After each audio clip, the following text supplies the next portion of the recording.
What you need to demand, especially if you're pro-vaccine right now, you should be really upset that no one in the medical establishment is able to put evidence on the television, able to put a placebo trial on New York Times. It should be front page. We found it. Because right now, it's been done 5 times at least, maybe 10 vaccinated versus unvaccinated studies. Every single one is showing the same problem.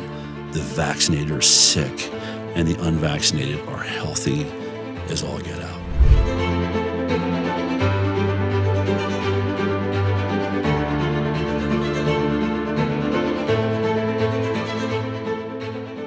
Welcome to this edition of Going Rogue with Lara Logan. My guest today is one of my most favorite people in the whole world because he really singularly just doesn't care what anyone says about him. That's only one of the things that I love about him. He is someone that many of you probably know. His name is Bigtree.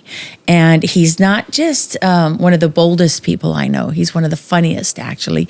People don't usually see that side of you, Del. Not always. But I have seen it. It's pretty spectacular. And really the reason we're talking today is because you have been, there's not many people that can say they're true pioneers, but you really were someone who forged a path in the world of vaccines before 99% of other people had figured out that there was a problem. Mm-hmm. And, you know, today you still get attacked, but back then, I mean, you were literally treated like a heretic. Yeah. Yeah, I mean, when it started, it was headlines, you're a baby killer. There was, you know, it all started when I made the film Vaxxed. And so there was bomb threats at theaters. We would get, sorry, your film can't screen tonight. There's been a bomb threat at the theater. Or headlines would come out from the local medical association attacking us. So, yeah, it was controversial. I think I would only just sort of correct your statement in one way. There's always been a medical freedom movement, you know, vaccine hesitancy, whatever you want to call it, anti-vax, long before I got here. But I think that's what I brought to it was media. Exposure, right? Yeah. There was these people here. And the big shift was they had stopped talking to the press. You know, they had stopped. They'd given up, and they were so afraid because they would say to me, Del, they take everything we're saying out of context. I said, so then you've decided to not have any press at all? No press was allowed into the events they were having, the autism events. So I said, so how do you expect to ever reach all the masses that are having this issue? They're all alone in their houses, not knowing you're here, not knowing there's a community, not knowing that there's people. So I just said, you know, I'm going to use a different tactic. I'm going to talk to every single camera that will have me, and I invite the attacks. In fact, is great advertising. They would have really salacious headlines, so of course someone's going to read it, and there's Bigtree. You know what I mean? What are some of the worst things they said about you? While the global financial elite has been secretly accumulating wealth through cryptocurrency, ordinary Americans have been systematically excluded. So today, I want to tell you about BlockTrust IRA. They're bringing crypto wealth to everyday people using advanced AI technology that breaks the stranglehold of the hidden powers who control our financial system.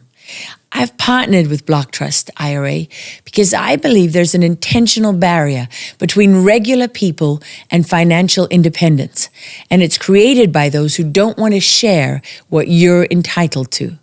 BlockTrust IRA has a powerful trading platform, Animus AI, and it works 24/7, analyzing market data and executing advanced crypto strategies beyond the simple buy and hold.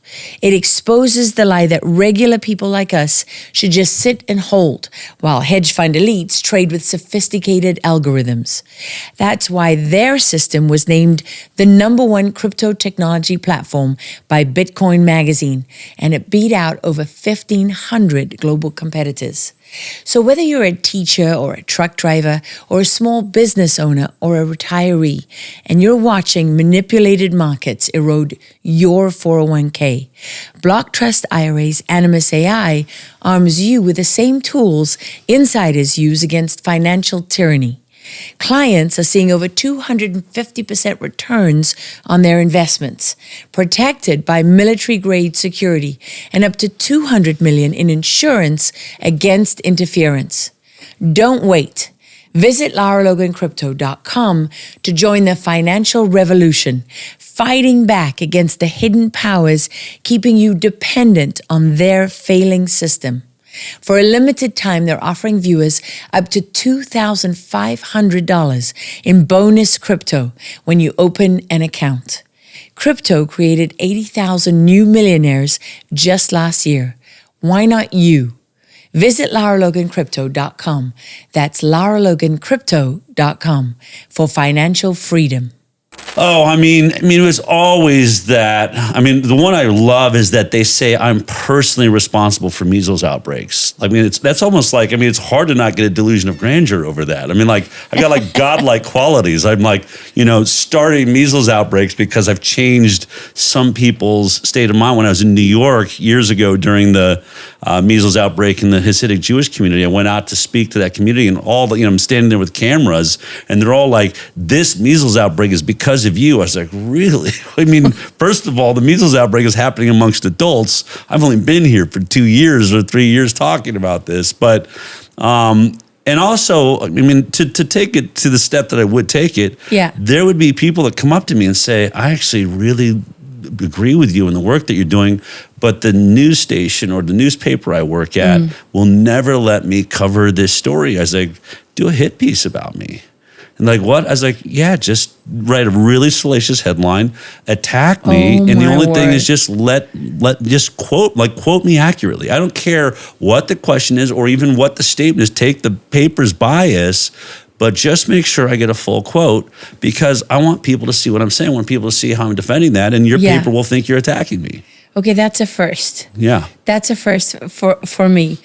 And it's pretty ingenious because that was what you had to do to get that story in the media. I was set on, I remember saying we had, really a very small group of angels that helped make Vaxxed and helped put that on tours so that we could work. But one of them said to me, by the time, COVID was hitting and it was all in an election, and she said to me, Del, I've always supported the work that you're doing. I'm a big fan.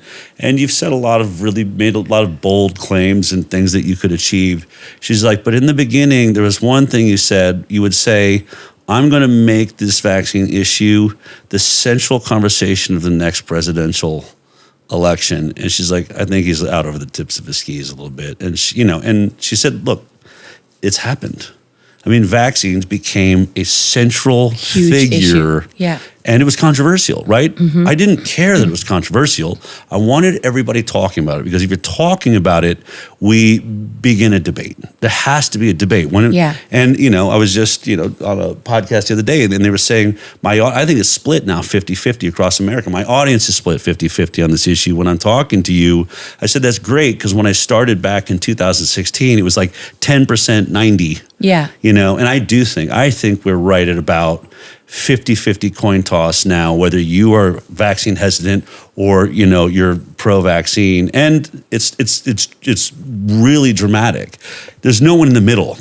There's very few people like, I don't really have an opinion on the subject. Yeah. It's a very strong opinionated space, but we're the ones gaining ground. We are absolutely in I would say, first of all, if you hit 50%, then it's an even tug of war. But when you came from 10% just a few years ago to be here, we are the ones with momentum. We are, you know what I mean? Our sailboat is about to go racing into the future. And really, I think what this conversation is about is science. I think that, it sort of came out, I think this is a come to science moment, not a come to Jesus moment. We're in a come to science moment. Well, it could be both. Yeah. In a way. Right? Yeah. Because when you figure out what they've actually been doing and how the science has been manipulated and suppressed, and what's really inside these vaccines and how harmful they've been to so many people, then that's more than just a come to science moment. That's actually a moment where finally people are they're not just going to accept this. But I say that because I think we've held science in a higher position than God. Than God, yeah. right? We have bowed down to science in the modern world as though it's better than religion, doesn't rely on faith. Science disproves God is what they want you to believe. In fact, it's the opposite. Science actually proves the existence of God. Well, because at a certain point, science runs out. This isn't even that. This is no science. I mean, that is really what's going to be hard for people. It's what I think the people that are on that 50% that are still clinging to this God of man, this God of vaccines, this ability to protect me against the nature itself, this war with nature, this war with God. What they think they're clinging to is some established set of proofs, of hypotheses that became theories and that were tested. And what you realize, you have realized this, what I've realized in this investigation, and what every major scientist that we're watching change their minds. The Peter McCullough, most published heart doctor in the world, COVID woke him up. Then I said, and he would say on my show, the childhood vaccine program is still great, but the COVID vaccine was rushed. I was like, Peter, that's not true. That's not true. In fact, the COVID vaccine is the most tested, the best tested vaccine that's ever been made. Compared to the others. Compared to the children's vaccine program. So I want to just set the stage here. Yeah. One of the reasons we're talking now, I would say there's two main reasons. One is what you're talking about, is that people are just figuring out that there is no science behind vaccines. Yeah. Just a lot of money and exploitation. Yeah. And then some horrific things that we're going to talk about. But the other reason we're talking now is that you have this new film out. Yeah. What's it called again? An Inconvenient Study. That's right. I loved it, by the way. It's a fabulous film. Really well done. And on the one hand, very easy to watch. But then on the other hand, it's hard to watch in another sense because it's like the whole truth is gradually dawning on me. About just exactly how vast this is and how many years we've been lied to and the harm that we've done to ourselves and to our children so that these people could get rich and whatever their other objectives are, which we can also talk about. Yeah. But I would just say an inconvenient truth for anyone who hasn't. Inconvenient study. An inconvenient study, that's right. An inconvenient, I sort of did that for that, almost like a joke, right? Yeah. Yeah. You want something inconvenient, this study's inconvenient. Yeah. Right now, somewhere in Nigeria, there's a Christian family being persecuted. Those who are not killed are often forced to flee their homes. At Equipping the Persecuted, they're committed to reaching every affected area and help heal the deep physical and emotional wounds that have been inflicted upon them. But they can't help them without your support. So please visit equippingthepersecuted.org and donate today. Sign up for just $35 a month. It's a little over $1 a day, and you'll help rescue Christians who are suffering and provide security, medical care, food, shelter, and love. The situation is urgent, so I'm asking you to join in the next 10 minutes. It's a life of fear and danger for these Christians, but for just over $1 a day, you can change everything. Go online to equippingthepersecuted.org and make a difference in the life of a persecuted Christian.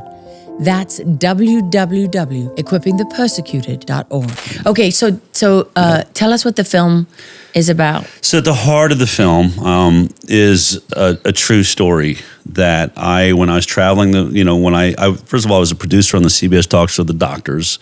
So I would consider myself a medical producer probably more than anything else. Sure, I mean, that was your beat. Right, that was my beat. And so then I made a film about vaccines, very, as we said, controversial, got kicked out of Tribeca Film Festival. We were labeled. That was when? That was 2016. That came out at the beginning of 2016. And that catapulted me into a whole other world discussing. Now, that film was just about autism and the MMR vaccine and a whistleblower inside the CDC that said they were committing scientific fraud in the CDC on the vaccine safety studies, specifically this MMR, measles, mumps, rubella vaccine, right? And autism. Yeah. And I love the way you included that in the film, by the way. Seeing those lines of people outside the theaters to see that film, that was quite something. It was something. It was not... I mean, when I got involved with it, I thought this is going to be big. This is a very, very big story. you just don't know what that means. And then, when I'd show up to theaters and it was like I was like, the first time we went to a major theater, I was used to, we were doing art houses to start out with, but I showed up in the Orange County at this giant theater and there was 5 people wide, all the way down around the bit, like down the block. And I swear I said to the people that had like brought us in to do a screening, I was like, what movie is showing here today? And it looks like Star Wars. And they're like, that's Vaxxed. I was like, no way, that's our movie? Like thousands of people lined up, standing out there all day to get in. California, because it was amazing. Because, healthy people in California were onto this, right? Yes. And healthy Democrats. Well, yeah. And really, as it turned out, and as I say in the movie, I wanted to know, like by our second screening in New York at the Angelica Theater, where it's our first screening after we kicked out of Tribeca Film Festival, there was a line down the block and I wanted to know who's in the audience. And so we were doing Q&As after every screening. And so I said to Andy and Polly, my co-producers that were part of the screening, the Q&As, I said, I want to ask a question before we start. I said, would everyone with a vaccine-injured child please stand up? And 3/4 of the room stood up. I mean, it really was a moment for me. I knew there was a problem. But when you do a story, you're still in a little strange microcosm. You don't know how big this bubble is. I'd interviewed like 5 or 10 families, but now I'm looking at, 80 families just stood up. And the other remaining 30 people are looking around them like, what is going on? It felt like the oxygen was sucked out of the room. I'll never forget that moment. But I asked that question. That just became the theme. I asked it every single screening, 4 screenings a day, 5 days a week for an entire year. And for that entire year, 3/4 of the audience kept standing up. I'm like, oh my God. How did we get here? How did this get so bad? How have they gotten away with this, making us believe that there is no injury? Vaccines are perfectly safe and effective, that this is a lie. There's no way that's happening. But anyway, to get back. Wait, right. I just want to say that watching that in the film was so moving for me. Mm-hmm. I thought that was one of the really powerful moments in a film that has many powerful moments, but seeing all those people rise and realizing, I think when you started out, you knew you had a big story, but like you say, you're kind of in a bubble. Yeah. And then what you discovered actually was that you had such a big story that they were never going to let it come out. They want to do everything they could to suppress it because it's too big. Yeah. It's that big that it's too big because you've got big pharma, you've got big government, you've got all the people, the medical establishment, all the people that have a vested interest in maintaining this lie. Yeah. Right. There was I once was in Israel talking about it. I got invited out to Israel. Amazing journey there. I could go into so many stories, but there was a professor there that was famous for, I think he called it a crime cyclone. He was known for this concept of when someone makes a mistake, they cheat on their taxes. Yeah. The secretary recognized that they cheated on their taxes and told somebody. Now that somebody has now gone to the IRA, whatever, and then they go and they end up having to kill somebody. It was started as a little problem, and how by the end they've killed 8-10 people, and this happens. He's like, this is something that happens a lot, that people make a small error, and they just keep compounding that to cover up that original error. I think this is like that. Your government, they start out with some scientists with a great idea. Vaccines, great idea. We could inject little, maybe a piece of a virus, or a virus that's a cousin of the really dangerous virus, and somehow your body will, activate your immune system, be amazing, and we're all going to be healthier. Somebody just died from the smallpox vaccine. Oh, well, shit, don't tell anybody. Don't tell me. Just keep that, just push that one off to the side. And then, so what do we do? Well, I don't know. Last week I watched them push a baby off the side. I guess we have to do this thing because another one just died. And so it starts with let's just hide this little problem. And then by the time you get to the 1980s and you're taking away, there's liability. There's no liability. You're protecting the industry. The government's involved. It's hiding any issues it's having. It didn't know how big it was. Now it's taking on the liability. And now wait, we got 5,000 people lined up. Every one of their kids just saying they got autism after a vaccine. Well, we got to squash that down. We got to say that doesn't exist. Then nobody's going to have vaccines. To the public. We have to say there's mountains of evidence that prove that's not true. And then they just kept piling this crime cyclone. It's a cyclone of lies and deceit, all because it started with a good idea that got off track. Smallpox killed some children. Smallpox vaccine started outbreaks in certain towns and cities that may have never had an outbreak. They knew that. Polio vaccine caused cancer in millions of people because of the simian retrovirus. You've covered all of these stories, and they covered all these things up. This product was never perfectly safe. It was always dangerous, and the problems, what I think has happened, we've gotten off track of what my movie's about, but this is when people try to understand like where we're at, I think that the original idea of vaccines is a great idea if it worked. And you had people that were behind the scenes, I think, trying to fix the problems. But this product only works if everybody takes it. So let's put a happy, smiley face on it. Let's make it look perfect while we'll do our due diligence. We'll be behind the scenes fixing the problems. Why is the polio vaccine causing cancer? Why is the polio vaccine causing some people to have polio and paralyzing them? We got to figure out that problem. The problem is it became so much the smiley face, the happy, march of dimes, and we're saving people from polio and we're stopping paralysis and all of this hype propaganda, if you will. And then slowly but surely the scientists that knew the truth, they start dying. They're dying off. They never told you what they were doing in their lab. They never said, we're trying to fix the problems of the vaccine. And slowly but surely, Pharma stops just advertising the public. It's starting to buy up your universities. It's making your textbooks. So it's raising doctors to believe there are no problems here. And the last dying people that are in a back room trying to figure out the problem never told anybody. And so now you just have this blissful, we've got this amazing, perfectly safe product. We never have to test for safety. That's why I think we find ourselves in the current moment. And there's one other part of that, Del, that makes me sick to my stomach. They made hundreds of millions of dollars doing Billions. It. Billions. Just the COVID vaccine alone made $100 billion or more. Yeah. So I don't care how invested they get in their problem. Yeah. I don't care how far back the cover-up goes. If I were one of the people in your film, if I were one of those parents, I mean, whether it's the parent who lost their child, whether it's the parent whose son is now in a neck brace, it doesn't matter.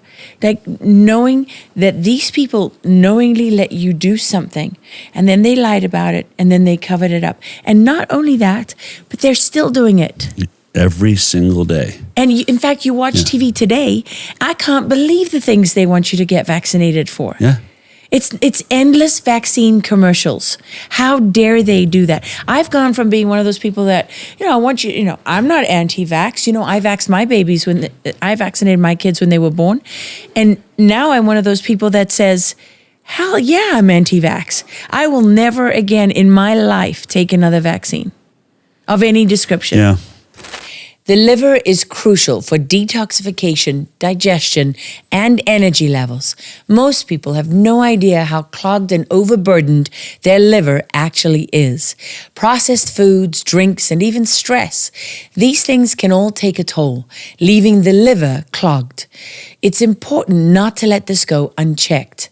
The liver is the most important organ in the body, responsible for the proper function of nearly every system, from digestion to metabolism to detoxification. A healthy liver equals a healthy body.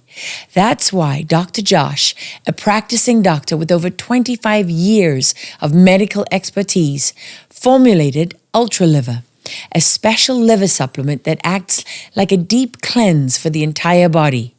UltraLiver has crossed over 500,000 bottles sold and has received thousands of 5-star reviews from customers. UltraLiver is designed to unclog the liver and flush dangerous toxins that sap your energy, cause fatigue, bloating, and skin issues, and prevent weight loss. Results like renewed energy, clearer thinking, and optimal body function come from consistent use of a supplement backed by 25 plus years of experience, not from random liver products. To unclog your liver and take back control of your health, go to tryultraliver.com/Lara today. Right now, Dr. Josh is running a sale with up to 50% off UltraLiver for a limited time. This special offer is only available through this link. Tryultraliver.com/Lara to save up to 50% off UltraLiver today while supplies last. I think that you're absolutely right. They don't stop because we have to remember the pharmaceutical industry is I would say it's the most powerful industry in the world. It is the best funded. It buys more politicians. It has more lobbyists than any industry there is in America. Yeah. If you watch, more lawyers. More lawyers, more lobbyists, more money, and not just the government. It pays for more advertising and television. It's pulling 50 to 70% of the advertising, which means every single news anchor doesn't work for CBS or NBC. They work for Pfizer. They work for Sanofi-Aventis. If Sanofi calls the head of NBC and says, what was that report on a danger of vaccines? I think Katie Couric was the last one to ever attempt to do it. Maybe Cheryl Atkinson on a primetime channel. And then they said, that is never going to happen again, or we will pull all of our funding from this network. And from that moment on, we have watched news anchors that will never touch what I think is the biggest story in our lifetime. This is bigger than war. This is bigger than anything else, because this is about the governments of the world poisoning their own children and their own people at numbers that are so astronomical. It's why they get away from it. It's so improbable that it's happened that people you can't believe it. That can't be true, Del. It cannot be true, unfortunately. And this is what we've done since Vax is show the evidence. And that's what's in this film. Well, that's why they respond to that. Why would they do that? That's the next question. You can see the disbelief in their heads. Yeah. It's so improbable. I can't believe this. And then now justify it to me. And they want us to justify the actions of evil people. I can't do that because I'm not evil. And I would never do that to anyone. So you're asking the wrong person. Hold them accountable. Don't ask me why they did what they did. Ask them. Right. But no one ever holds them to account. In fact, so much so that they got immunity in 1986, right? Yeah, 86. When they got immunity. I mean, that should tell you everything. Why do you need that?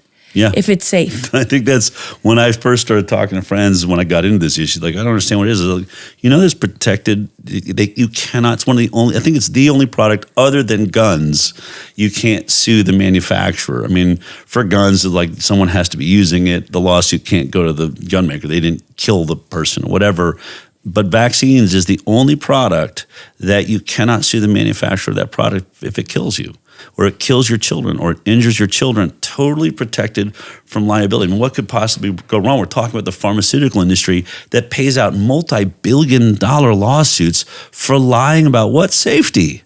This same industry gets caught with products you can sue on, and when we can sue them, we watch these products lose massive lawsuits, finally get pulled from the market, and they still make a profit.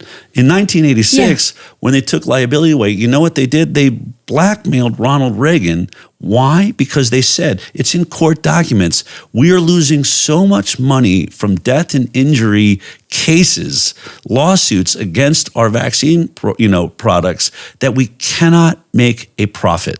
It's the only thing we've ever seen Pharma have. They can handle. Johnson & Johnson made a fortune off of talcum powder before 2 or 3 years ago. We finally proved you always knew it had asbestos in it. Fen-Phen, Vioxx. I mean, we've watched this time and time again. If you look at, Oxycontin, watch that whole lot. When people are like, you're telling me my doctor's in on this?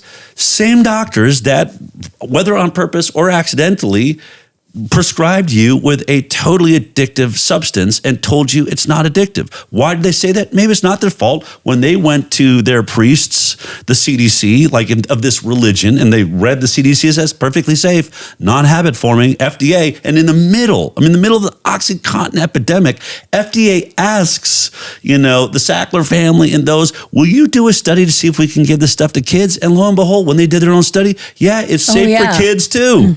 In the middle of we already have 60,000 people dying a year of overdoses now, and FDA is helping the industry lower the age in which Oxycontin can be used, and your doctors were a part of that. I say that because we got to stop holding doctors on this pedestal. Yeah. I mean, I'm not saying they mean well. I'm saying they're kind of stupid. You know what I mean?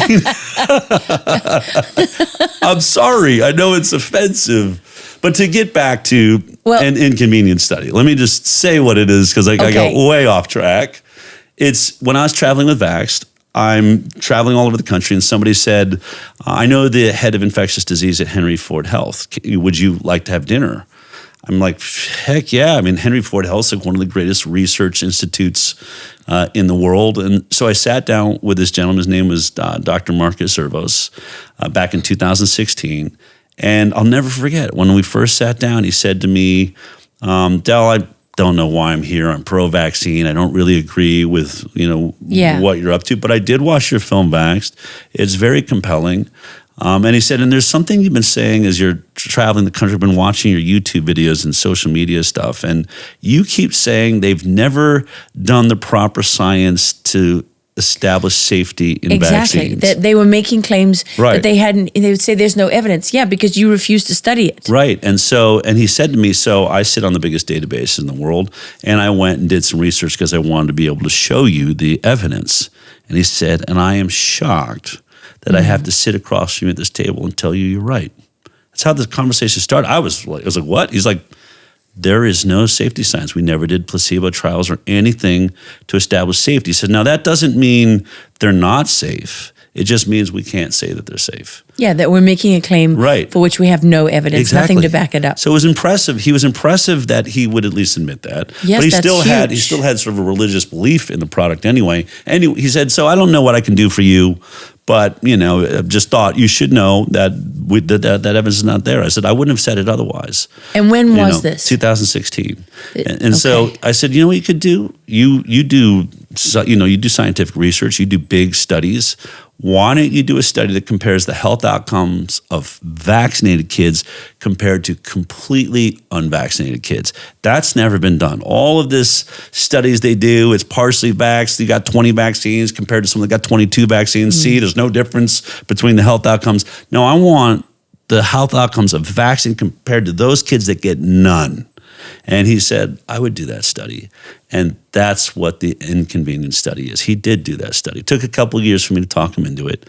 I only had one rule. Whatever you find, he kept stating to me how pro-vaccine he was. So it was clearly a risk to my perspective, which is I think these things are dangerous. You're going to try and prove otherwise. But whatever you find in this study, publish it. He's like, I will follow the data. I'm a scientist. I follow the data. I said, it could be damaging to your career. He said, don't worry about that. I'm about to retire anyway. So I was like, this is perfect. This is a perfect scenario. Well, the study finally got finished in 2020. And of course, as we had feared, did not publish it, would not publish it, kept calling, will you please publish it? So I finally said, can we have dinner? Can I fly out to Detroit and sit down with you, have dinner? And that's when you had the hidden camera. I brought hidden cameras and recording equipment because I knew first of all, I want whatever's in that study because I thought he was just going to tell me. I still hadn't seen it. I want some form of proof of what was there. And you can see in the film, he hands me the study for the first time. We're reading through it for the first time, and the results are shocking. An institution like Henry Ford Health and a self-stated pro-vaccine scientist, you can see in the hidden camera footage, brags about, I'm the reason we have a mandated vaccine program for every worker at Henry Ford Health. This study ends up showing, it's an unpublished study. They refused to publish it. We've now made a movie. Why is it unpublished is one of the big questions. But the results, conclusion of the study, you are 2.5 times more likely to have a chronic disease if you are vaccinated compared to if you're not vaccinated. So, you're healthier if you're not vaccinated. Hands down in every category you would care about. And this is because the vaccines attack your immune system. I think I don't know that the vaccine attacks your immune system, but it dysregulates your immune system. So your immune system starts attacking cells in your own body, which is what I think by definition, autoimmune or immune dysregulations, that's what that means. And we're in the middle of an autoimmune disease crisis. We are now at, in our film, we state 54% of children have chronic disease. That's if you include obesity. And I think there's questions why children are having so much, I think food is a problem, but other issues, endocrine disruptors, all of these problems. But even if you take that out, you're at, I think Bobby Kennedy's saying 40% of kids have either a neurological disorder or an autoimmune disease. So we've now reached a place. 40%, almost half. Many supplements promise to boost nitric oxide, like beet juice and arginine powders, and there's no shortage of flashy new labels that deliver no noticeable results.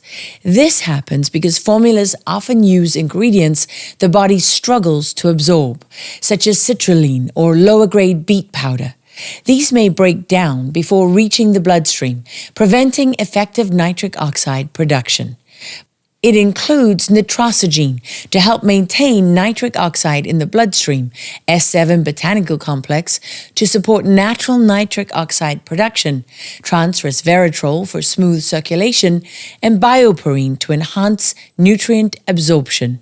Clinical studies show ingredients in BloodFlow 7 can boost nitric oxide levels by up to 230% within 3 hours and widen arteries by 62% to promote blood flow. No sugar, no caffeine, just 2 capsules a day. BloodFlow 7 has over 4,500 5-star reviews and a 60-day money-back guarantee. Visit bloodflow7.com/Lara to try it. Up from 12% just in the 1980s. In the 1980s, when we were getting 10 vaccines, we had a chronic illness rate of about 12.8%. As soon as 1986, liability protection, the vaccine program explodes to 54 shots, 72 total vaccines, because some of them have multiple, diseases in them. 72, and at that same time, we go from 12% chronic disease to 54% chronic disease. So that officially is the greatest decline in human health that has ever been recorded. And what I would say, people will say to me, Del, how do you know it's vaccines? I mean, Robert Kennedy Jr. has said, I'm putting it all on the table. We're going to look at plastics, forever chemicals, PFAS, bisphenols, pesticides on our food, the colored dyes, the petroleum dyes he's taking out of the food, lead, arsenic, you name it. It should all be on the table. But when you think about this product, if we're talking about immune dysregulation, shouldn't we look at the only one of those products would you describe as designed to alter your immune system for life? Yeah. If we have an immune system problem, maybe we should look there and closest there. So it is important to point out, of course, that the Henry Ford organization, right, has come after you pretty hard. Yes. They responded to the film by saying that it was really interesting because I went through their response. Obviously, they say that their argument is that the study is flawed, the data is flawed, and so although they've got at least 5 points, all of them really come back to the data is flawed. Yes, it's am I wrong? That seems to be their only real argument is Correct. that everything you said and did is invalid because the data is corrupt. Right. And it's their data. Yeah.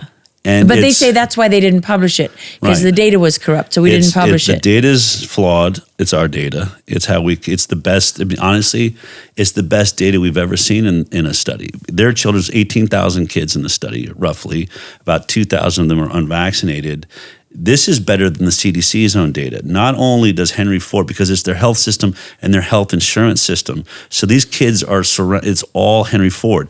So if they get their vaccines, if they have an illness and they go to a Henry Ford center, we have all that data. But because it's also the insurance system, even if they're living somewhere else or moved somewhere else and went to another practitioner, they still get that. They still have that data. So it's the best data set we've ever seen to do this study. So to say the data is flawed, clearly, to me, my opinion is the data is flawed because it's not giving them the results that they want. And then they say that the study doesn't meet the scientific standards that they stand by. I was like, this is your head of infectious disease.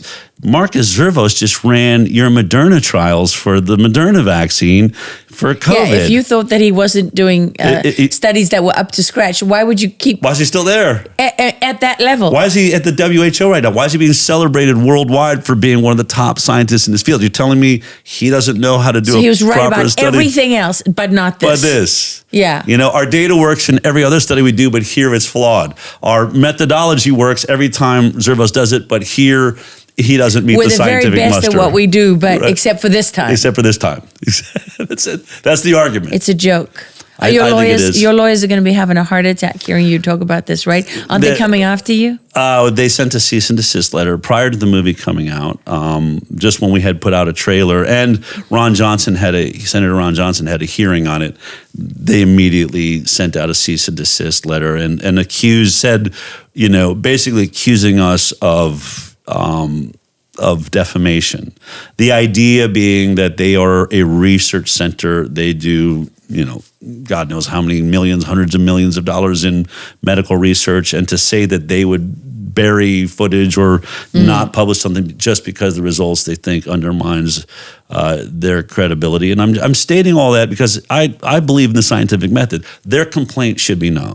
Right? I'm not trying to hide that. I'm saying we still release the film. This study is still being read now by scientists across the world. I think it's the biggest scientific debate that's going on right now. How good is this study? Could this study be any better? And as you know in the film, that's the beauty of the, hidden camera footage. And by the way, they sent the cease and desist letter before they knew I had recorded their head scientist. Wow. And so I read that cease and desist letter on the Highwire and stated, look, this is my opinion. I'm allowed to have my opinion.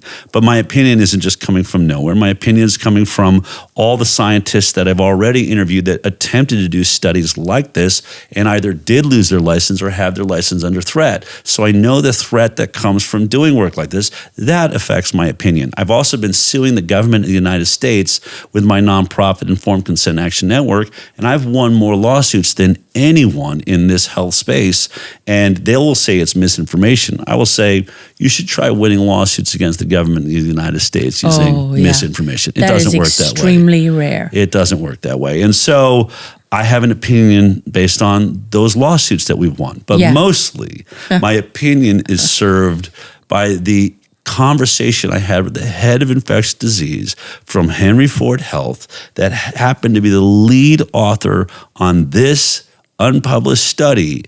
And, well, hear from yourself. Here's our new trailer. They must, I can't even imagine what Henry Ford thought. Like, what? They've got, and what does he say? I asked him, is it a good study? It's a good study. Is there any way to do the study better? I don't know how you could do the study any better. Is it an important study? It's an important study. Why are you not publishing it? Because it will be the end of my career. I would be finished.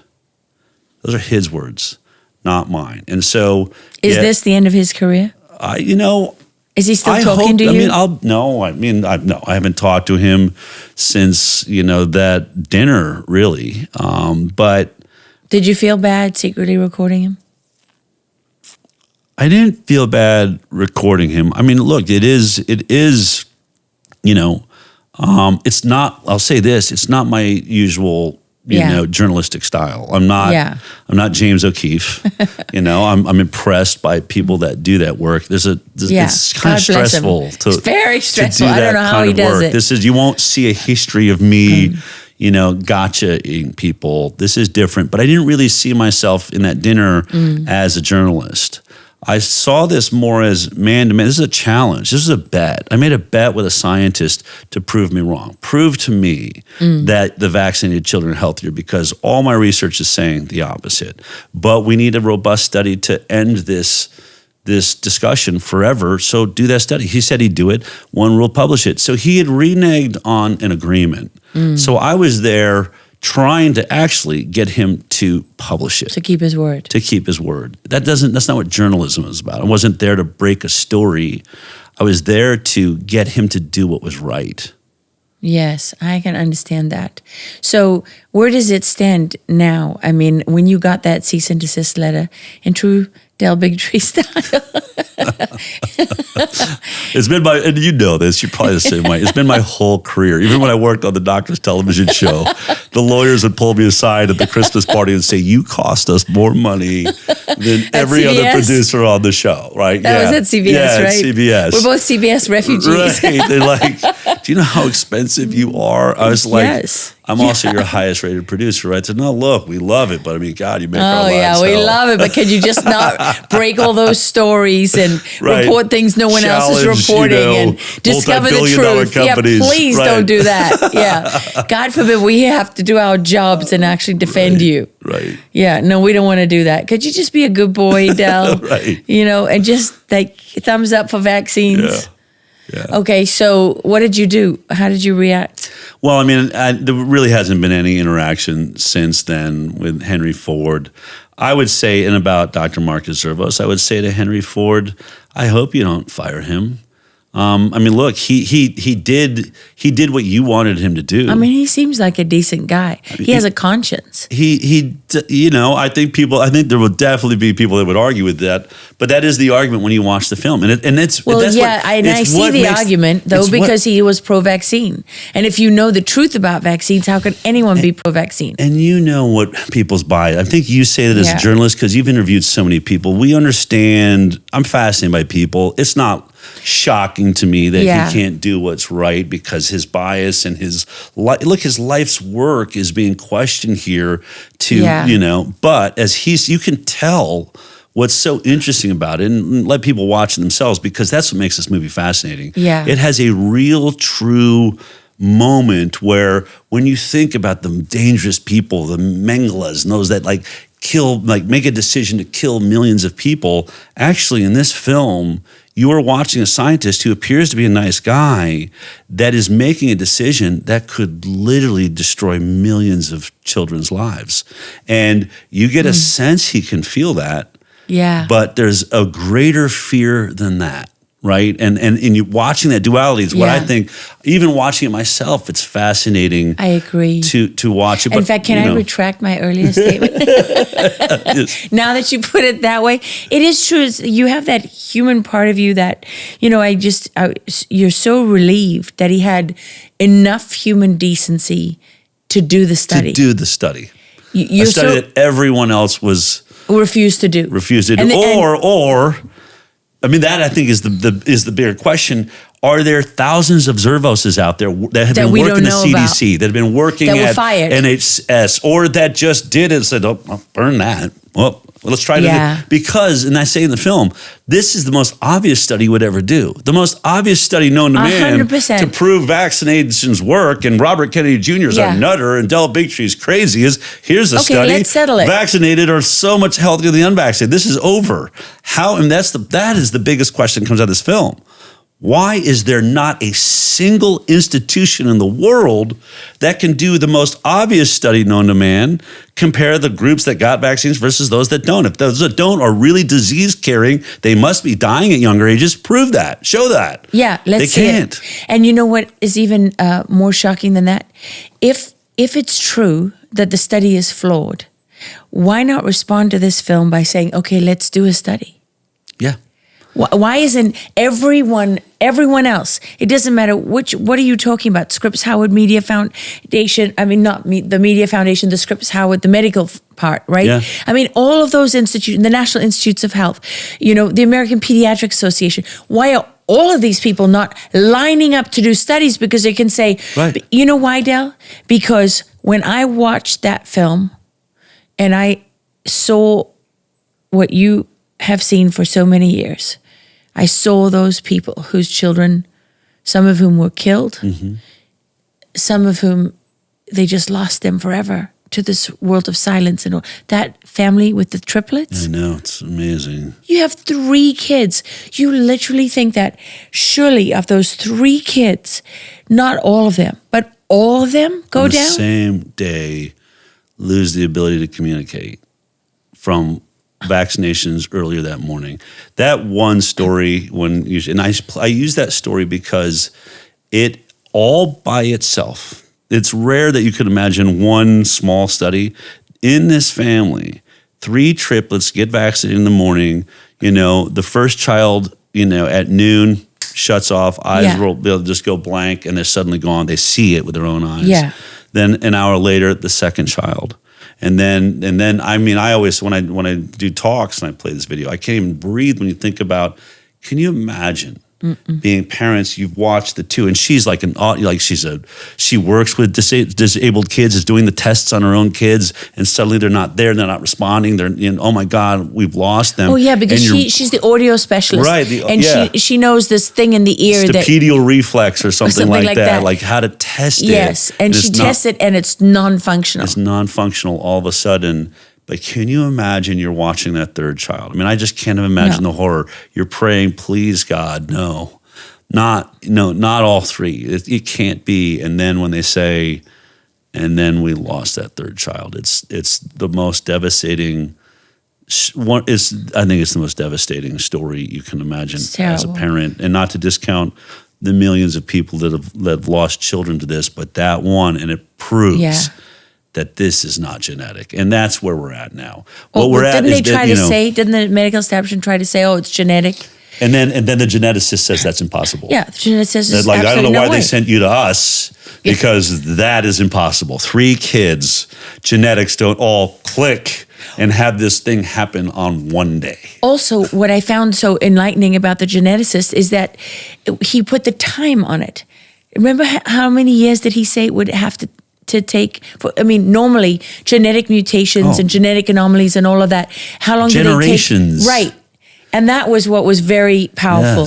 Yes. Because it takes generations. Don't tell me you come back from a vaccine and all 3 kids go down in one day and you're going to try and, he said he's take 100 years for that to happen.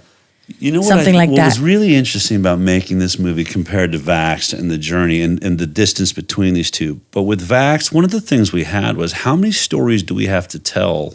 Vaxxed has got stories all the way through, personal stories. It's filled with them, because I had to prove this thing exists, autism, because it was rare. It was still, even when that film came out, I don't know, at that point was maybe 1 in 50, I guess.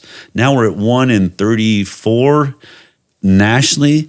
California, 1 in 12.5 boys in the most recent study. That's insane. Is being diagnosed with autism. This is to worry about COVID at a death rate of like 0.3%, that's a pandemic, an epidemic. We have an epidemic that is claiming probably 1 out of 10 of our boys now, and we're like, and no one in the news will even talk about it. I mean, that right there should show you there's something wrong. We talk about everything like this. A crisis this big, we would be talking about it. But when we were making this film, suddenly, I'm not talking about a 1 in 30 or 1 in 100 child, or Rain Man that you went and saw a movie like, wow, that's weird. I've never seen one of those people. And that's where we were at, right? Yeah. That's why that movie was so successful. Rain Man, like, interesting. I don't think I've ever seen a person like that. Now what the medical establishment is telling us is it's always been there. Oh, no, you've been seeing that. It's been 1 in 12.5 boys since the dawn of man. No, it has not. No, it has not. I know. I would have known that there was not a kid. And if there was, I remember there's one really awkward kid in my entire elementary school of 1,000 kids or something like that. Yeah, everybody knew that kid. And everyone knew that kid. That wasn't 1 in 12. No way. Come on. So, but in this film, we're talking about chronic disease, which is now 1 in 54. In this study, it showed that within 10 years, a vaccinated child, 57% likelihood they will have a chronic disease, and only a 17% chronic disease in the unvaccinated group. That is a massive gap. But when we're making the movie, I was like, I don't think we have to prove this is happening, because odds are almost everyone in the audience that has at least 2 kids, they already have a child that has a vaccine injury. What they're going to be saying is, you don't have to prove to me that those illnesses are increasing or exist. You're telling me that was a vaccine injury? You're telling me ADHD is caused by vaccines? Yeah, don't you suddenly wonder why everybody's got ADHD? Eczema, psoriasis, the gut bowel nut allergies? Disease, nut allergies. Wait a minute, that was a vaccine injury? Because I was wondering why no one in my family has a peanut allergy, but I have a kid that will die if they come here. Where did that come from? And now suddenly I can't take birthday cakes to school because half the class has peanut allergies. What? Why? Where did that come from? Yeah. It really is an outrageous thing. And you think, not only that, the worst part is, I remember Bill Gates saying this in a TV interview. Remember when he said that vaccines were the best return on investment that he had ever made. Mm-hmm. I mean, he's literally sitting there celebrating, not to mention that, there were young girls in India who were sterilized from his vaccines. There were kids in Sudan that were disabled. I mean, in a society where there is nothing, if you're disabled, you may as well be dead. And he was sanctioned by the Indian parliament. Yes. All of these things happened, and the media just ignored it, except for, you were consistent, and the one other really consistent person that I knew was Cheryl Atkinson. Yes. And when I came to CBS News, when I moved there to DC, and I'd been there for years in the London Bureau and 5 years in Baghdad and all that, so I've been around a long time. And when I met Cheryl for the first time, I was told in the Bureau, because I was like, wow, I remember the story she did on Hillary Clinton when she exposed her for lying, that when she landed in Sarajevo under fire, yeah. And the real footage showed her landing, and they roll out the red carpet, and a little girl comes up and gives her flowers. And that was such a brilliant story that Cheryl did. It was so perfectly done. And so when I met her, the beginning and the end of her career, I think she said, like from that point on her everyone attacked her. She started having a harder and harder time. Well, that was when they started to say she was right wing. But what they told me when I was like, wow, I wanted to meet Cheryl Atkinson, they said, oh yeah, she's good, but she's a bit of a right-wing nutter. And I'd be like, what do you mean? It's like, well, she says that deodorant, antiperspirant causes cancer, and vaccines are, filled with poison. How is that right-wing too? That's what I was told bizarre, at the Bureau. Right? That's what I was told.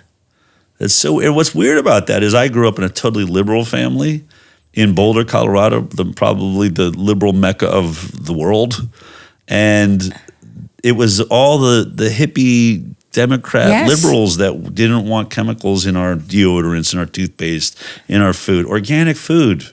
The organic food movement was not built by Republicans. No. It was built by Democrats that were afraid of pesticides and chemical companies. The same chemical companies like Monsanto that aligns with Bayer and starts making pharmaceutical products. So one of the craziest things, and I think COVID, a lot like what you heard people saying is, when did the Democrats become pro-pharma? When did that happen? When did they become pro-pesticides and herbicides and chemical companies? It's insane. It's really weird. And that's what COVID exposed. It did. Because COVID was kind of a coming together of those movements. Because now finally, people who were Democrat or Libertarian, they were forced to confront the reality that the government did not want you to speak publicly if you were in favor of a strong, healthy immune system. Right, isn't that amazing? Well, yeah. What is that? I know. Well, because back to Bill Gates, I think that, one of the things you've got to look at, I keep saying, take their word for it. Stop saying, what does Bill Gates really mean? I don't think you've got to, don't go, you don't have to go beneath the words. He has two major statements that he says over and over again. Vaccines are the greatest return on investment I've ever had. And my number one goal and the biggest issue of our time is overpopulation. Yes. Right? We need to reduce population. He doesn't say that accidentally. He did the TED Talk where the heart of it is how through modern medicine and vaccines, we can reduce the population of the world. First, we've got population. The world today has 6.8 billion people. That's headed up to about 9 billion. Now, if we do a really great job on new vaccines, healthcare, reproductive health services, we could lower that by perhaps 10 or 15%. But there we see an increase of about 1.3. That is a statement that came out of his mouth. I'm paraphrasing, not exactly, but they tried to retract it. And then in the next video, he's doing a whole thing on how we need to reduce the population of the world. How there's too many people and it's causing the problem, all the problems of the world. So when I'm like, when any of us, it's a conspiracy theory to say that vaccines are reduced. Well, is it? Is it? These are the two biggest principles this guy is dealing with. And I'll say this because I'm not technically, I don't see myself as a conspiracy theorist. If you read my Wikipedia or my Grokpedia or whatever the hell they call everything that wants to say that I'm dangerous to the planet Earth, in the end, I will say this about the vaccine program. I do believe that, and I think I go on a limb and scare people. I think it makes sense that giant nations are having discussions about a future where there is not enough resources to support the species. That's an obvious conversation. How far that goes, I don't believe in eugenics, but it's not lost on me. I know human beings. From the dawn of man, scarcity is something that, Native American tribes, where my Bigtree name comes from, starved to death at times where there weren't enough resources for whatever reason. So it's always a concern, but large. What we have to say is what is happening. I have to believe major leaders around the world and UN and all of them, they say it to you. They tell you we are worried about scarcity of resources. We are worried, and Bill Gates says we're going to have too much of a population. We're going to have to figure out how to deal with that. I will say this. If you want to control a population, there is not a better delivery system, a more humane delivery system than a vaccine program. I mean, in my same space, I'm investigating chemtrails. What are chemtrails? What are they? Can I prove it? Is it real? Is it not? Is it exhaust? But people think chemtrails are being designed to reduce population or dumb us down. I mean, all these theories that are out there. But my thing with that is, that one, they're doing it to themselves. Like when I think about, I was a Hollywood writer before I even got into I went to Hollywood thinking I want to write screenplays. And so I've always had this ability to think like a bad guy. Like you got to write a bad guy as good as you write a good guy. So I go into Bill Gates' head. I try to imagine, and usually bad guys are dangerous because they think what they're doing is saving the world. They have a God complex that makes them dangerous. It's not like I'm trying to kill people. I think Bill Gates genuinely believes if you don't listen to me, our species will not survive. It's also how Elon Musk, I think, sees the world. These guys that get to that place, whether, you can choose which one you think is more benevolent than the next. But in Bill Gates' world, I have got to figure out how to reduce population or we are all going to starve to death. Yeah, but he's completely fine with the fact that, all these people can be killed. But of course, it's not going to be him. I don't know what he's fine with. We can speculate on that. But what to the point, though, is if I want to reduce population in a humane way, I don't want to poison myself. I don't want to poison the rich, productive people, as you know, as they refer to them. The useless eaters is who they're worried about. Yes. That's how they refer to them throughout time. That's Yuval Noah Harari. That's correct. What he said. He states it. The World Economic Forum states it. Again, take them that for AI their word. is going to make these people, they're going to contribute nothing.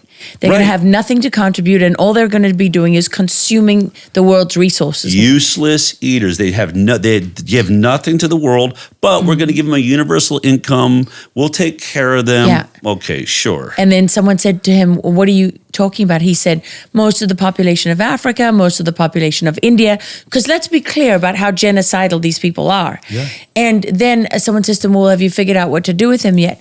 And he laughs and he says, well, no, we haven't quite figured that out. But for now, we're thinking video games and narcotics. Right.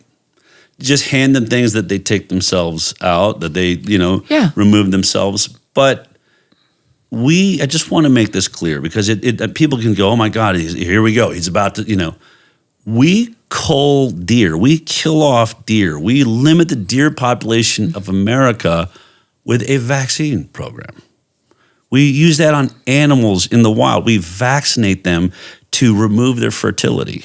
Okay? So vaccines, the word vaccine and, removal of fertility those are already combined in the animal population. That's what we use it for. And in the medical world, that's already a thing. And as you've pointed out, Kenya, a vaccine program, a tetanus vaccine program, a couple of missionaries grabbed some, raced them out of the country, took them to laboratories, and we know for a fact they were sterilizing the women in Kenya.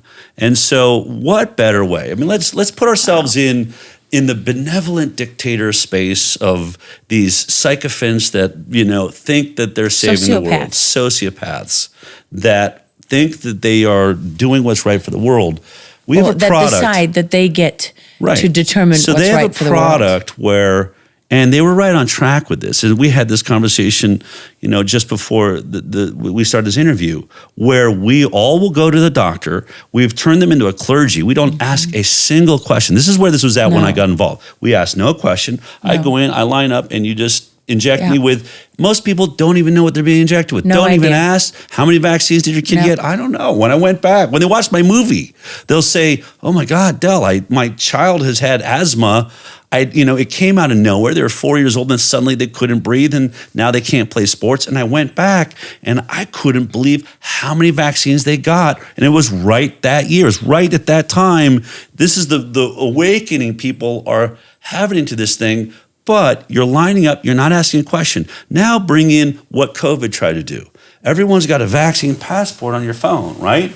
So what happens if I don't know what it's like a QR code, right? Yeah. Just like that. I don't know what it says. I don't know what it says. I can get on a plane. I don't know what it says about me. But how do you know you're not group 1, you're group 5, you're group 7GA or whatever it is, and that means you get this box of vaccines. It just so happens that socioeconomically, we know that you are living on our universal, financial plan, that you don't actually have a job. Do you think you're getting the same vaccines as the billionaire that's running the AI company that owns this company? I don't think so. No. And the system knows, if they know who to sterilize it, why and wouldn't not they? To. You were talking about the easiest way. Suddenly, poor neighborhoods. It's weird. No one in Compton, they're really having birth issues there. It's so strange. The African American population is having difficulty. And who were they really angry? Remember when Robert Kennedy Jr. was talking about vaccines? And it is true. The African Americans are having more autism. They're having bigger issues. What did they do? Not to mention they have more abortion clinics. They said Robert Kennedy Jr. is dangerous to African Americans. What's your obsession with African Americans? If we're saying you're all being poisoned by vaccines, what's your obsession with that group of people? Is it the same obsession Margaret Sanger had? All of this. If you keep coming around, eugenics. And by the way, who was Margaret Sanger's partner? You tell me. Bill Gates' father. Right. Apple doesn't fall very far from the tree. Because they believe what they're saying. They think they're gods. And they don't think they need to hide it. No. And because they've had it their way for so long. I agree. Because it's been, there are not a lot of guys like Del Bigtree or not a lot of Cheryl Atkinsons out there who, when they started to look into this, you were not intimidated. Yeah. When you realized, wait a minute, this is not what everybody thinks. Yeah. And they came after you, you didn't bow. And when people say, why would they do it? Why would a nation lie? Why would our government lie to us? There's the mistaken side, like maybe they didn't know it was as problematic when they took on the liability themselves. And suddenly the problem got so big and they buried too many bodies. Yeah, they're invested in their lie. But also, if they see this as the tool for a safer growth control on the future of humanity and our species, and if we ruin it, they don't have a backup plan. There's no better way to just slowly start reducing the population amongst those that don't work, amongst those that are too poor, that are draining on your resources. They want that ability. Maybe me and Andy Wakefield and Bobby Kennedy, we're just in the way of what was such a perfect plan, Del. It was a perfect plan. Why did you have to start asking questions? Why did you make everybody start asking, wait a minute, whoa. How many vaccines are you about to give me? How many vaccines are you about to give my kids? What's in them? Where are the safety studies? Did you do a placebo trial? Del, why did you have to do that? Everything was going so perfectly. We were moving to our perfect society. Do you not realize we had utopia in our sights? Only healthy people, only rich, healthy people living freely together, less of us enjoying our resources without all these hanger-oners getting in our way. The great unwashed. That's it. Yeah, that's how they look at it, the mass of humanity. And they get to decide. It's pretty outrageous. But, I wonder, Del, what was it about you that made you the right person for this fight? What were you like as a little boy? Well, the one thing I will say is I am the product of conscious parenting. When people ask, like, how'd you get here? I'm not here if I didn't have parents that really made the number one priority in their children's life. There's 3 of us. I'm the oldest of 3 kids. Was always question authority, that there's only one authority in this world, and that's God. Yeah. And you listen to your connection to God. No one comes between that. They taught me to meditate when I was 3 years old, to be able to get quiet, let God speak to you. That's how I saw it. That's how we were trained to see it. So, and they would say to me, it doesn't matter if it's a teacher. It doesn't matter if it's a politician. If it doesn't feel right to you, you go with your feeling. You go with what's right. All the way to the point where I remember the story I always tell in third grade, where I walked off to school, it was back when you were allowed to walk to school by yourself in third grade, and your parents wouldn't be arrested. You could go like a whole 4 blocks, and were trusted to do it. I came home. I walked home. My sister and I would walk to school together. And I came home. My mom said, what happened to that T-shirt you were wearing when you left for school this morning? And I had worn a T-shirt I made in art class. I'll never forget it. We did batik dyeing, which is like you use wax, and then you dip it in dye to try and I spelled in this process the Flyers, the name of my gymnastics team, across my T-shirt. I was really proud of it. It was kind of janky, and you could barely, but the letters were there. And I came home, I wasn't wearing it, and so my mom's like, "Well, what happened to that T-shirt?" I said, Craig said it looked stupid, my best friend, and he lives right next door to the school. So I just ran over and borrowed one of his T-shirts. I was like, and my mom, I never saw school again. That was the last day in public school. Are you serious? That I had. How old were you? I was third grade, so I don't know, what is that, 7, 8, something like that. And my mom said to me, I'm never going to raise kids that care what their friends think. That is your last day in school. You overrode, you walked away believing in a shirt, believing in your creativity, believing in who you were and what you were, and you let someone talk you out of that. That is not what my kids are going to be. And so that's what makes a person like me. And now, did I have a natural? I will never know. I will never know if it's nature versus nurture, because I was nurtured by a family that marched in Chicago, had, the Chicago 7 as heroes in our family. I was, handed required reading of Brave New World in 1984 and Never Trust the Government and the Kennedy assassination. These things mattered to my parents. Don't believe the narrative. Sit down, get quiet, try to follow your guidance. There's a lot of lies out here in this world. Be a good person. I remember my dad was a minister, and so I think he, wanted me to take over the ministry at some point. I was like, nah, Dad. And I was like, that's not a big enough platform. I mean, my dad was popular, but I was like, I want to make movies. I want to do things that are bigger. I think when people see me speak publicly now, it's clear that I've kind of come full circle. I have a different ministry, but that ministry is about truth. But when I went to Hollywood, I remember my father said, Hollywood, demeans the human spirit. It makes us hate ourselves. Wow. Lift us up. Whatever you do, Del, whatever you do in Hollywood, lift up humanity. Make us see how beautiful we are, because that's how I was raised. My parents would say to us as a mantra almost every day, you're going to change the world. And, I say to people, if you raise your kids like that, and you pull them out of situations where they're losing themselves, and you say, no, your self-confidence and your belief in being right and getting it right is everything, you could find your children in as much trouble as I'm in now. Well, that's a good place to be. That is a very good place to be. Look, we have a lot more to talk about. It was funny. I was thinking it was biblical when you were describing that, deciding who lives and who dies, and deciding that we as humans determine what the world looks like and whether or not there'll be enough resources. That's a godless vision of the world. It is.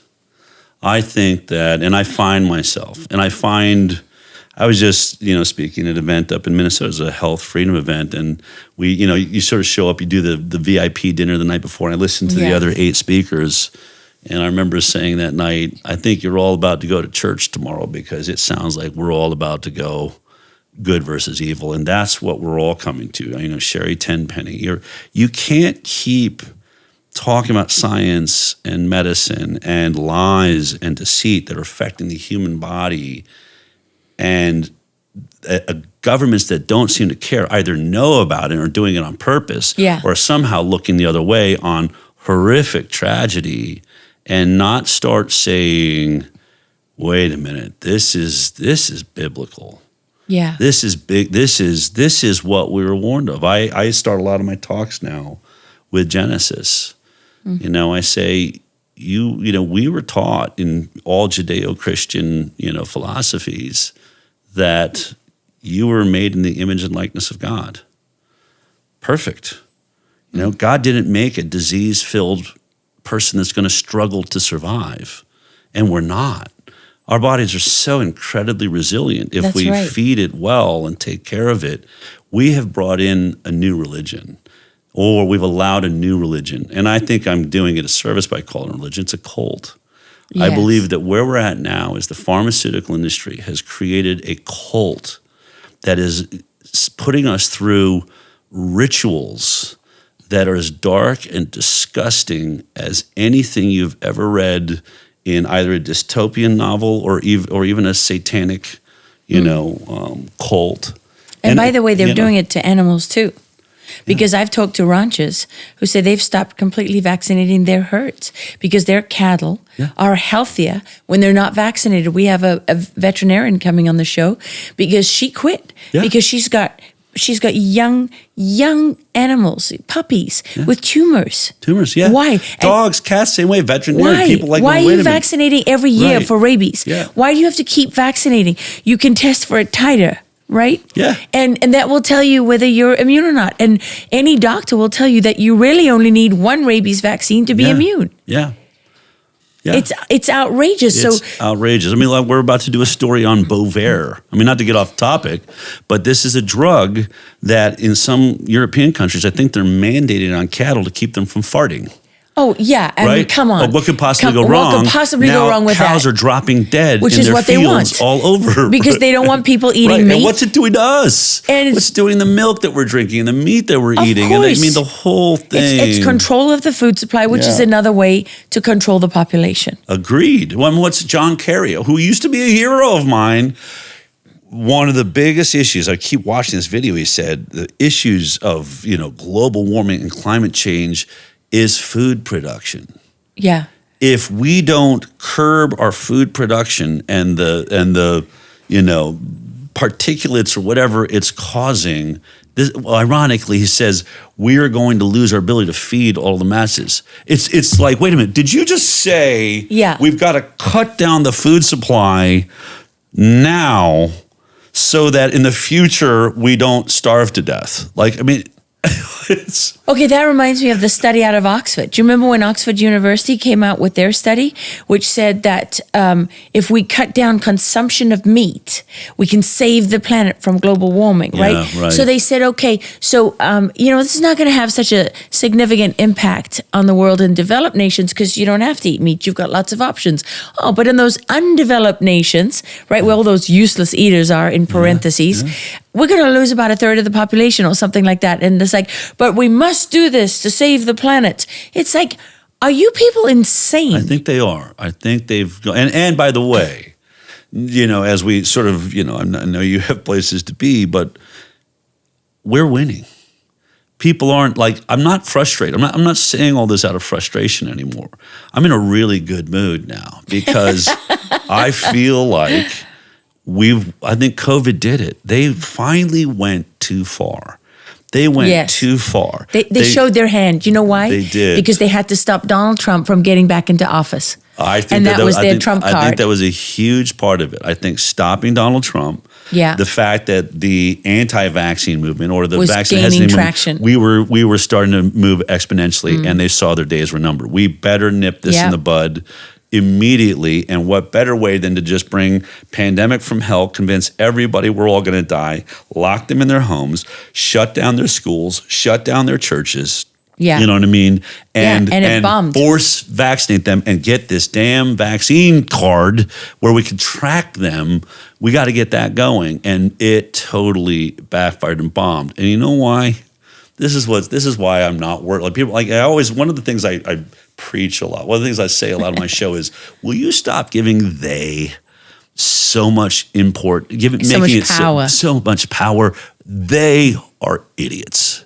They are rich, morons that have as big egos as you can imagine. And if you think they're all aligned, I mean, try to run a company, try to run a movement, try to be in the movement that we're in, or we fight each other all the time because we all have egos. It's impossible to keep everybody moving in the same direction. Sure. You think the richest people in the world are all sitting in the room and the Bilderbergers get along great and they're patting backs with the Rothschilds and the Gateses? No, they hate each other. They hate each other. They want dominance. So it's like the they has suddenly got this unified, goal. But ultimately, the genius or the stupidity of COVID was that up until that moment, they were getting away with everything because we're too damn busy.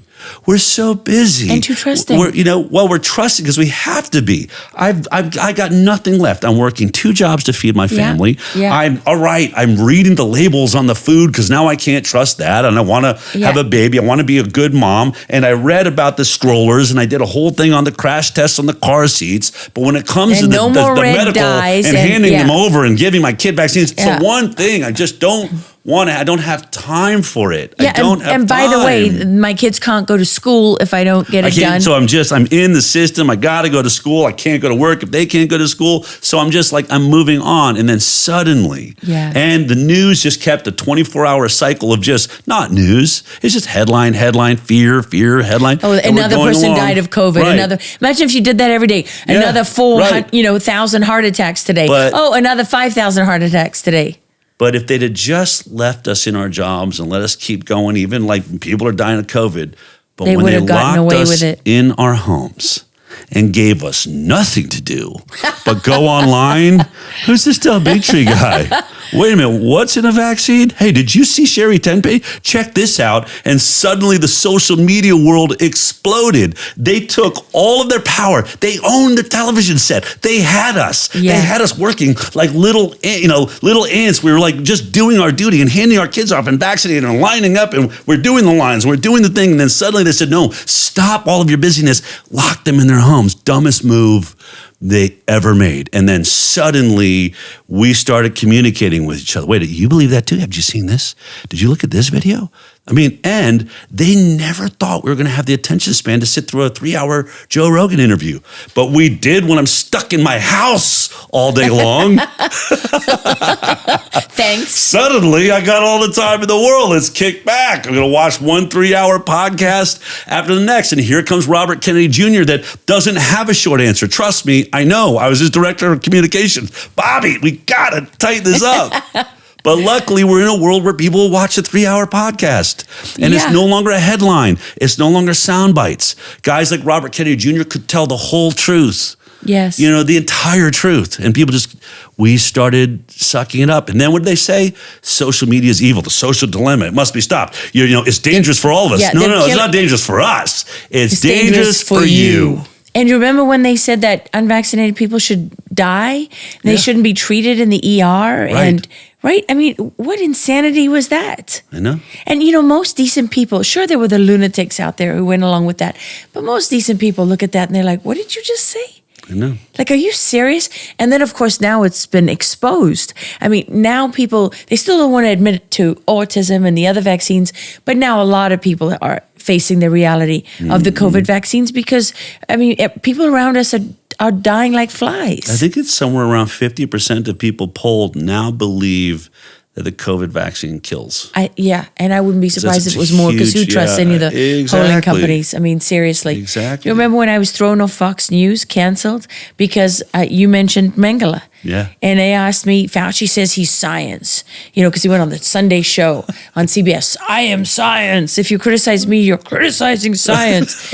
And they asked me about that on Fox, and I said, well, a lot of the people that I talk to, they don't see Fauci as science. They see him more as Dr. Joseph Mengele. So you're one of them, Del. Yes, I am. So because, people like you and many doctors and others. He's better. He's smarter. He's more talented. But he's a mass murderer. He's able to do these things and be get away with it for it. Because he did it with HIV first.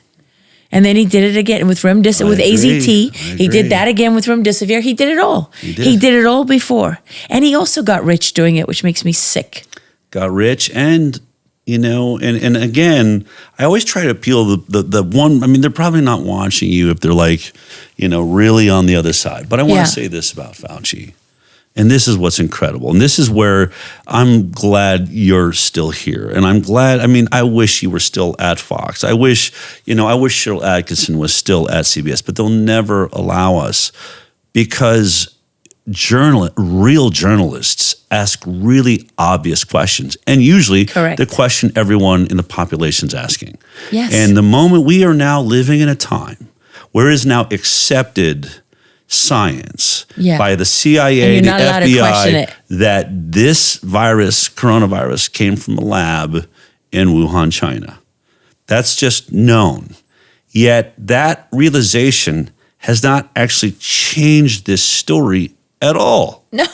Which is the weirdest thing. Because, wait a minute. Yeah. Oh, natural lab. All right. Who cares? Who cares?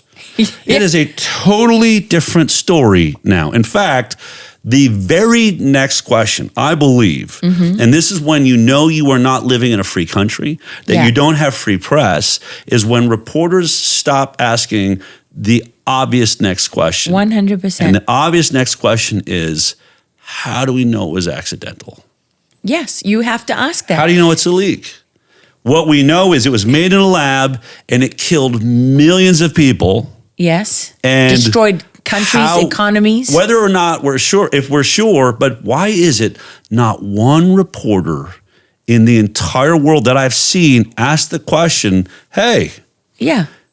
Could this have been deliberate? Could this have been deliberate? Was there an agenda by China or America or a group of them or what? Or one crazy person? One terrorist? How do we know it wasn't a terrorist? I mean, honestly, in a world we're so afraid of terrorists, why is the first thought was there a terrorist working inside of Wuhan that we didn't know about? Right. I mean, Not one question. Not one. How about this? You talk to any virologist, what do they tell you? Viruses do not replicate the same way in cold and hot climates. Yet we had a virus that was all over the world, regardless of whether it was hot or cold. Doesn't happen in nature. How come not one reporter says, how did that happen? Right.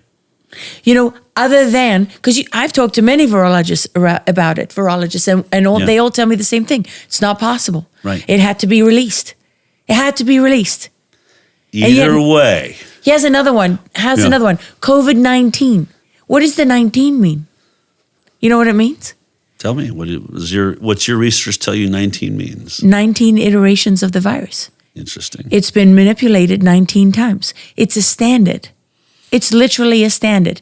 So the guys in the intelligence world, when COVID-19 came out, they all said, gain of function. Yeah, that's the 19th manipulation of the virus. Interesting. It's the 19th version of it. What I know is that Tony Fauci still does speaking engagements. And gets paid a fortune. And is celebrated for how he responded to a virus we know he was involved in creating. How does that even happen? That makes sense to anybody. You can't. I want to ask the people that see him as a hero. You do recognize all of science has now got him attached to gain of function research. Yes. Rand Paul's all over him. We have the emails. We have him trying to cover it up. We have his staff saying it looks like it came from the Wuhan lab. Oh, that could be a problem. And then that same staff a week later puts out an article. It's impossible for it to have come from that lab. Natural origin is the only explanation. Whoa, wait a minute. You just took scientists that said, I believe it came from that lab, then sign a paper and write a paper that says the exact opposite within 7 days. And Tony Fauci is the one overseeing all that. I think this guy's in trouble. I think the audio pen, I'm sure of all the people in the world right now, they're the most concerned about the audio pen. He's got to be top of the list. Tony Fauci. Near the top of the list, or at least one of them. Yeah. Although there's a whole rank there. There's a whole lot of them. You're better at all the other reasons people would be lined up. Think in my space, Tony Fauci's think about what you just said about how we now know, right? It came out of the lab, and yet the story hasn't changed. Yeah. Well, we now know that Hillary Clinton's campaign paid for the Steele dossier. Right. And they're still saying Trump has an unnatural relationship with Putin, and we now know that John Brennan was one of the chief architects of this seditious conspiracy, and they still put him on TV and ask him about it like he's some kind of independent expert. Which is what's so weird about the world that we live in now. Like, and I think because we have to figure out, like, watching Marjorie Taylor Greene on The View was sort of spectacular. I think it was the last couple of days I've been seeing the videos. As long as she's against Trump in some way, they'll give her airtime. I guess, but we're all going to have to figure out how to deal with our families that are seeing. Mm-hmm. I mean, when I talk to I have family members now and friends that live in a totally different world than I do. Yeah. I mean, not that we disagree on something. We don't live in the same world. No. You live in a world where I guess you don't know that Tony Fauci created that virus. Yeah. You live in a world that I guess you don't know that the Steele dossier is fake and the entire Russian collusion thing was made up and there's people that probably should go to jail. You don't even know that because your phone, somehow that algorithm has you never seeing that story. And the channels that you're turning on, they're all lying to you. They are, we are living in total, and I don't really know. I love you. I mean, I guess I've sort of accepted. I don't know how long you're going to live because I think those people are marching you to your death like lemmings. Yeah. But I guess I'm going to love you because I can't fault you. And honestly, I used to trust those same news anchors too. So I remember when I had that trust. You still do. I don't know how to talk. I don't know how we talk them. I don't know. I told someone I love very much that doctors, pediatricians get most of their revenue from vaccines. I was told, I don't think that's true. Vaccines cause autism. Oh no, that's been completely debunked. Yeah. That's what I was told. Yeah. It made me want to cry. Yeah. Okay, so we got to wrap up. But before we do, one of my favorite... I know for sure this conversation is going longer than we planned. One of my favorite Del Bigtree stories. Do you remember when we both did that event in Austin? I think it was by a lake. And you were being attacked by a journalist. And you were having some kind of colon medical thing going on. Oh, yeah. And I just remember you saying how fascinating it was that there was a reporter who was obsessed with I had hemorrhoids that almost killed me. that was it. And he was writing about it. We're going to have to give that some context. Like, okay, well, end of podcast. Come on. Okay, give it some context. Let's go out with a bang. Let's go out with a bang. Because it's already been humiliating enough. And it's one of the things when you're like a public figure that, also is focused on health. I thought I had COVID. I was having serious, I started having health issues. I was weak. I couldn't. I was walking upstairs. I was getting winded. I said, "Geez, I have COVID." Testing negative. I was like, I'm not testing right. Luckily, a friend of mine's an ER doctor, and I'm with everybody. Who wants to go to a doctor during COVID? Who wants to go near a hospital? I don't want to be like locked away, throw me on the ventilator. I'll never see my wife and kids again. You know what I mean? So it wasn't exactly like, hey, let me rush into a hospital right now. But I went and got a blood test, and a heart test, and part of it was a blood test. And on a Thursday morning, I do my show live every Thursday. I get a 6 a.m. call like 2 days after all of my testing. And I think it was my wife. They said, "Is your husband there?" And she's like, "Yeah." They're like, "You have to take him to the ER immediately. His hemoglobin is at 4.8. That's like the blood cells level that carries oxygen. Yeah. I'm supposed to be at 13. Yeah. In emergency transfusion is mandated at a hemoglobin of 7. So I'm almost half that. So it was a major crisis. I missed the show. And when you miss a show where you talk about things like I do, my audience starts thinking, "What's happened? Del, the CIA's got him." I mean, who knows? So there's all this speculation happening online. Meanwhile, I am in real trouble. I got to figure out how to get blood transfusions. They can't even do a colonoscopy or endoscopy without putting me under, and they can't put me under until they get my hemoglobin to a 10. And so I'm like, I am not going to get blood transfusions from people that got the COVID vaccine. I didn't get this far to have contaminated blood. Luckily, I have a friend that's calling the blood bank in Austin. And meanwhile, I called a friend that has a clinic down in Tijuana. No, not Tijuana, down in Cancun. And I said, do they test for COVID, do you know if the blood has had, the vaccine? Are they writing that information down? Because they weren't doing it in America. And so he said, let me look into it. And he came back and said, yeah, actually, we know the vaccine records of all the blood that comes in. I was like, could I come down and get transfusions at your clinic in Mexico? He said, yeah, come on. How are you going to get here? He's like, he was worried. He's like, I don't know how you're going to fly here. You could die in that flight. You're not moving enough oxygen.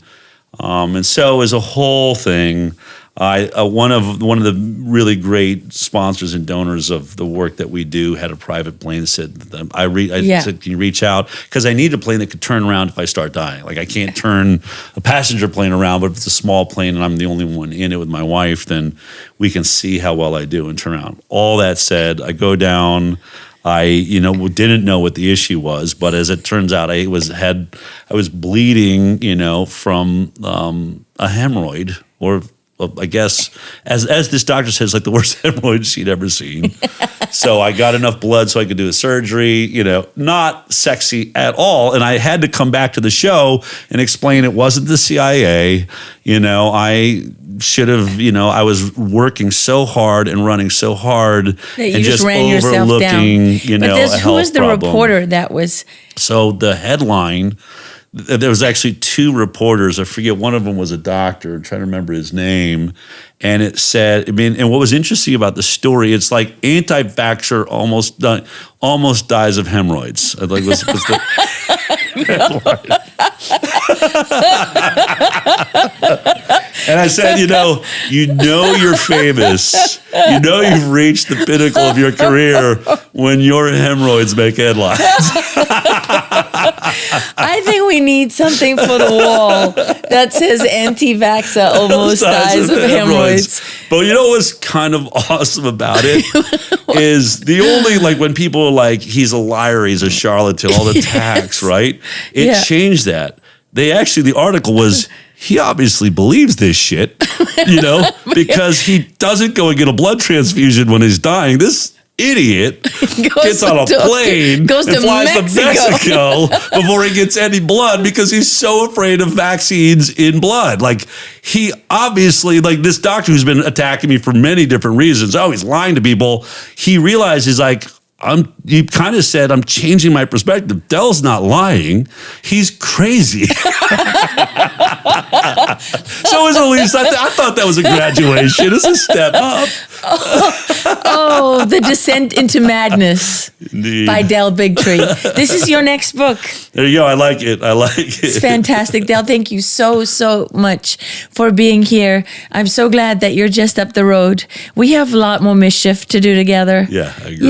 Yeah. And I, because people deserve the whole truth. They really do. I can't thank you enough. You've opened my eyes and changed my life. I loved you from the first moment I met you.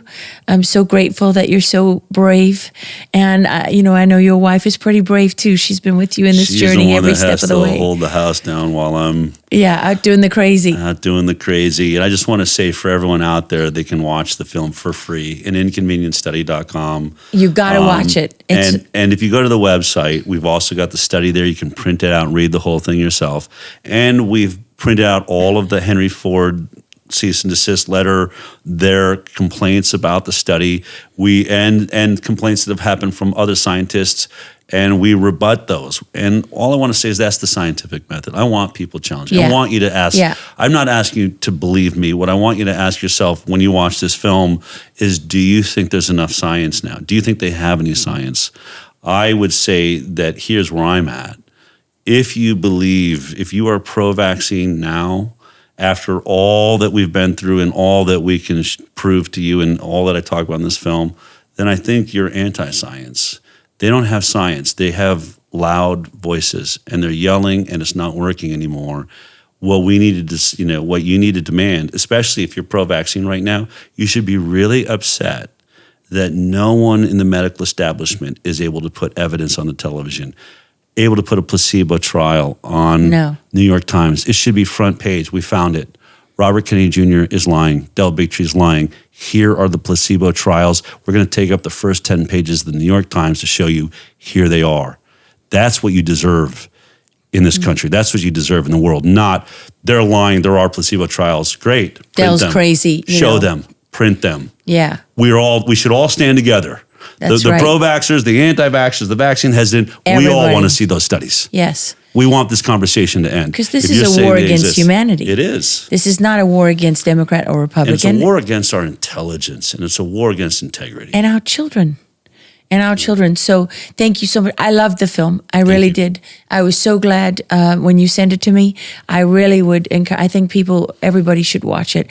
And this is a seismic moment in history, because for so long they have prevented a study of this nature ever being seen by the public. Yeah. And you got it. And you got it out there, and they can say it's flawed. And if it is, okay, let's do 100 more studies. Do 100 more. You don't get to point out the flaws. No. We need evidence now. And as Peter Gutcha, one of the founders of Cochrane, said, we need to do bigger studies just like this one. That's correct. Because now we have a signal. We have a very scary signal. Yes. And it looks like we may be poisoning our kids. No one wants to do that. No. Let's do a study, the biggest study ever done. Let's have every major institution in the world do this same study and see if they get a different result. Because right now, it's been done 5 times at least, maybe 10 vaccinated versus unvaccinated studies. Every single one is showing the same problem. The vaccinated are sick, and the unvaccinated are healthy as all get out. I got to go and apologize to my kids, I guess. I don't know. It's very hard as a mom. But thank you, Del. Appreciate it so much. And I don't have to tell you not to quit, because you're not going to quit. I love it. Thank you so much for watching this episode of Going Rogue with Lara Logan. You know what to do. Get as many people as humanly possible out there to listen to this, watch the film, like, share, subscribe, and of course support us, because, as you know, independent journalism isn't free, right?